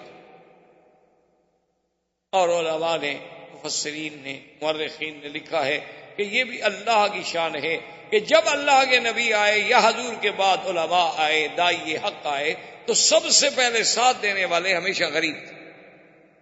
بڑے آدمیوں نے کبھی ساتھ نہیں دیا، الا قلیل، بہت چند خوش نصیب، بہت تھوڑے لوگ، بہت کم لوگوں نے، بہت تھوڑے لوگوں نے ایسا ساتھ. ہر دور میں یہ ہوتا آیا ہے. آج بھی دیکھیں، آج آپ مسجدوں کی حاضری جا کے کسی بھی مسجد میں آپ ہندوستان میں جائیں، پاکستان میں، بنگلہ دیش میں، کسی بھی ملک میں آپ چلے جائیں اور مسجد میں جا کے کھڑے ہو جائیں اور نظر دوڑائیں کہ کتنے امیر آئے ہیں مسجد میں اور کتنے غریب ہیں، آپ کو فیصلہ خود بخود سامنے آ جائے. یعنی آپ اگر محلے پہ نظر دوڑا لیں، اگر جس محلے میں آپ رہتے ہیں اس محلے کو تو بندہ جانتا ہے، کیونکہ بچپن میں وہی رہا، کھیلا کودا، بچپن انسان کا اس کی گلیوں میں گزرا، آدمی محلے کو اچھی طرح جانتا ہے. محلے میں آپ نظر دوڑانے کہ کتنے لوگ ہیں محلے میں جو مسجدیں میں جاتے ہیں اور کتنے لوگ ہیں جو نہیں جاتے، ان میں امیر کتنے. امیر آدمی جو ہے نا جی، غنی آدمی، ان کی مقدر میں ہدایت بہت کم. ہاں وہ آپ کو کلب میں نظر آئیں گے، وہ آپ کو سینما پہ، کسی اپنا پب میں، یا کہیں کوئی گانے بانے کی محفل شہفل ہو تو وہاں آپ کو بڑے بڑے لوگ سب سے پہلی سی، اور گناہ کی محفل میں پیسے سب سے زیادہ دے کے مہنگا ٹکٹ خریدیں گے تاکہ لوگوں پہ روب پڑے گی یہ سب سے آگے والی سیٹ پہ بیٹھا. تو اب جناب یہ عالم تھا کہ حضرت خباب ابن الارت بھی بیچارے ایک عام آدمی تھے، تو جب جناب انہوں نے کہا کہ غسل کر لیا، قرآن سامنے رکھا اور قرآن پڑھا کہ وَمَا أَنزَلْنَا عَلَيْكَ الْقُرْآنَ لِتَشْقَىٰ إِلَّا تَذْكِرَةً لِمَن يَخْشَىٰ تَنزِيلًا مِّمَّنْ خَلَقَ الْأَرْضَ وَالسَّمَاوَاتِ الْعُلَىٰ الرحمن على العرش استوى له ما في السماوات وما في الأرض وما بينهما وما تحت الثرى وإن تجهر بالقول فإنه يعلم السر وأخفى الله لا إله إلا هو له الأسماء الحسنى. یہاں تک پہنچے حضرت عمر فبکا، عمر آنسو بہنے شروع ہو گئے. اللہ کا قرآن، یہ کیسے ہو سکتا ہے کہ آدمی دل اخلاص سے قلب کے ساتھ اللہ کے قرآن کو سنے اور پڑھے اور قرآن اثر نہ کرے؟ یہ تو ہو ہی نہیں سکتا، ناممکن. پرانے دور کی بات ہے، ایک دیہات میں ایک غریب آدمی نے جلسہ رکھا، اور اس زمانے میں دیہات میں کوئی بجلی تو ہوتی نہیں تھی، لوگ زیادہ تر جلسے 14ویں رات میں رکھ لیتے تھے کہ چلو روشنی ہوگی، کوئی تھوڑا بہت لیمپ شپ جلا لیں گے تو جلسے ہو جاتے تھے. تو اسی رات اتفاق یہ ہے کہ ایک اس علاقے کا بہت بڑا ذمہ دار تھا، اس کے بیٹے کی شادی تھی، تو اس نے وہ گانے والیوں کا، مغنیات کا انتظام کیا ہوا تھا. اب جب وہاں پہنچے تو غریب آدمی تھا جس نے والد صاحب رحمۃ اللہ علیہ کو دعوت دی تھی، تو اس نے کہا کہ حضرت آئی نے آپ کو بلا لیا، لیکن مجھے پتا نہیں تھا کہ آج کی رات جو ہے ہمارے ذمہ دار کے بیٹے کی شادی ہے، اور بڑی مصیبت ہے کہ اس نے تو یہاں بڑے بڑے گانے والیاں ہندوستان سے اور ادھر سے اور ادھر سے منگائی ہوئی ہیں، وہ بڑے لوگ ہیں، اور ساری دنیا سیدھی بات ہے کہ وہ برائی کی طرف جائے گی، تقریر سننے کے لیے کون آئے گا؟ احباب کرام، اس کے بعد اب آپ اس مبارک سلسلے کی